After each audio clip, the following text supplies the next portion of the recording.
આપણે જેની ફાઇનલી રાહ જોતા હતા ને એ વરસાદ આજે આવી જ ગયો. Hi guys, welcome back to my new vlog. આજે તો આપણે જવાના હતા જોબ પર, એટલે જલ્દી તૈયાર થઈ ગયા અને થોડી વાર વિહુ આવી હતી, એના જોડે મસ્તી કરી અને બહાર જઈને જોયું ને તો એટલું કાળું કાળું વાદળ કરી દીધું હતું.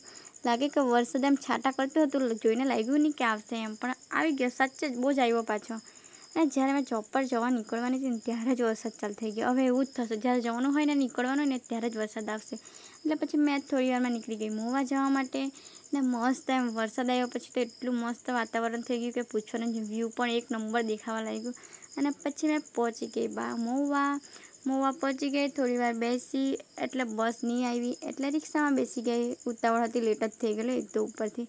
અને પછી મેં થોડી વારમાં પહોંચી ગઈ બારડોલી સ્ટેશને. ત્યાં પણ એમ ખાલી 5 મિનિટ જેમ ઊભી રહીને બસ આવી ગઈ, એટલે સારું જેમ લાગ્યું અને સારું કે જગ્યા હતી એટલે ત્યાં બેસી જ ગઈ મેં તો તરત જ. શું કરે ગાઈસ, પૈસા આપીને બી ઊભી રાખીને જવું પડે એવી હાલત થઈ જાય પછી. અને પછી મેં પહોંચી ગઈ કડોદરા. ચાલતી પછી ગઈ રિક્ષા શોધવા માટે અને પછી મેં થોડી વારમાં પહોંચી જાઉં છું મારા લોકેશન પર. શોરૂમ પર ગઈ અને પછી ત્યાં જઈને પછી આપણે તો સાંજે રિટર્ન થઈ ગયા. પહેલાં રિક્ષા લીધી. આજે તો એટલું ટ્રાવેલ કર્યું છે કે પૂછવાનું નહીં. કામ કર્યું હોય ને એવું લાગે, એટલે જ થાકી જાણે જવાય. ને પછી મેં આવી ગઈ ઘરે આવીને તો એમ ભૂત જ જેવું થઈ જાય ત્યારે કેવો તૈયાર થઈને જઈને આવે ત્યારે કેવા થઈ જાય. તો મળીએ કાલે. Bye bye. Like comment follow.